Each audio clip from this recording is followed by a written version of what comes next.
Hi అండి, నమస్తే. మరో లంచ్ బాక్స్ రెసిపీతో వచ్చేసాను. రసం రైస్. ఇది 1 పాట్ రెసిపీ అండి. నా స్టైల్లో రసం రైస్ ఎలా చేసుకోవాలో చూపిస్తాను. వీడియో ఎక్కడ కూడా స్కిప్ చేయకుండా చూడండి. చాలా క్విక్గా చేసుకునే లంచ్ బాక్స్ రెసిపీ ఇది. ఇంకా లేట్ చేయకుండా రెసిపీలోకి వెళ్ళిపోదాం. 1 కప్పు బియ్యం తీసుకోవాలి.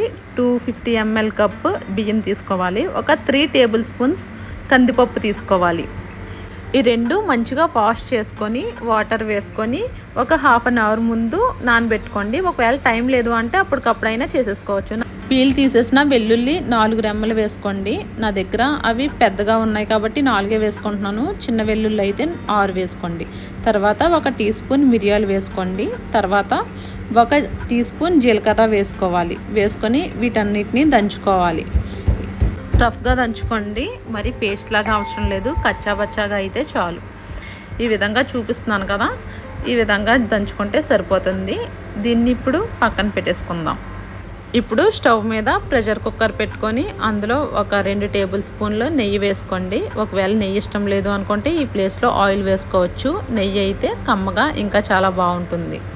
నెయ్యి తిన్న వాళ్ళు నెయ్యిని స్కిప్ చేసేసి ఆయిల్ వేసుకోండి. నెయ్యి వేడయ్యాక ఇందులో 1 టీ స్పూన్ ఆవాలు వేసుకోవాలి. తర్వాత 1 ఎండుమిర్చి వేసుకోవాలి చీల్చుకొని. తర్వాత 1 పచ్చిమిర్చి కట్ చేసుకొని వేసుకోవాలి. ఇవి ఒకసారి గట్టితో కలుపుకోవాలి.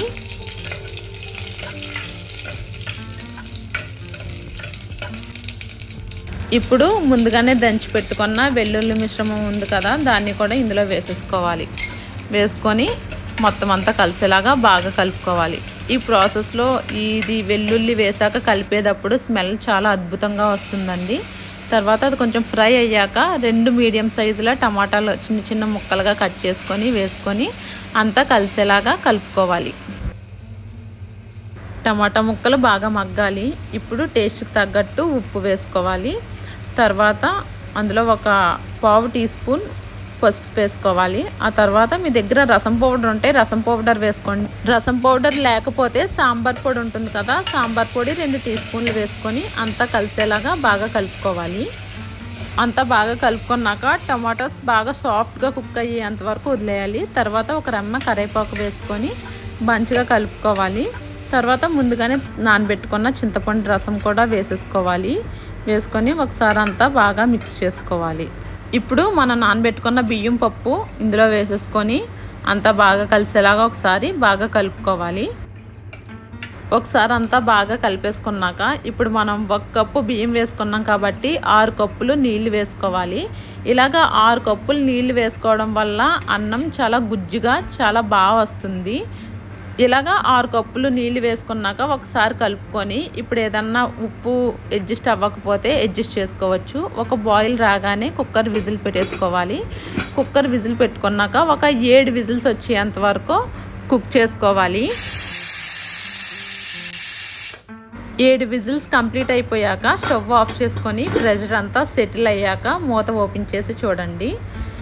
అన్నం చూసారా చక్కగా గుజ్జులా వచ్చింది. ఒకసారి గట్టి పెట్టి మొత్తం అంతా కలుపుకోవాలి. ఇప్పుడు లాస్ట్లో పైనుండి సన్నగా కట్ చేసుకున్న కొత్తిమీర 2 టేబుల్ స్పూన్లు వేసుకొని దాని పైనుండి నెయ్యి వేసుకొని సర్వ్ చేసుకోవడమే. అంతే అండి, చాలా ఈజీగా చేసుకోవచ్చు. లంచ్ బాక్స్కి చాలా క్విక్గా అయిపోతుంది. ఒకసారి ట్రై చేసి చూడండి. దీనికి సైడ్ డిష్గా పొటాటో ఫ్రై కానీ అప్పడాలు కానీ ఏదైనా సైడ్ డిష్ పెట్టి లంచ్ బాక్స్కి కట్టేయచ్చు. అంతే అండి, లంచ్ బాక్స్కి చాలా ఈజీగా ఉంది కదా, చాలా క్విక్గా అయిపోతుంది. ఒకసారి ట్రై చేయండి. వీడియో నచ్చితే లైక్ చేయండి. Subscribe for more. బాయ్.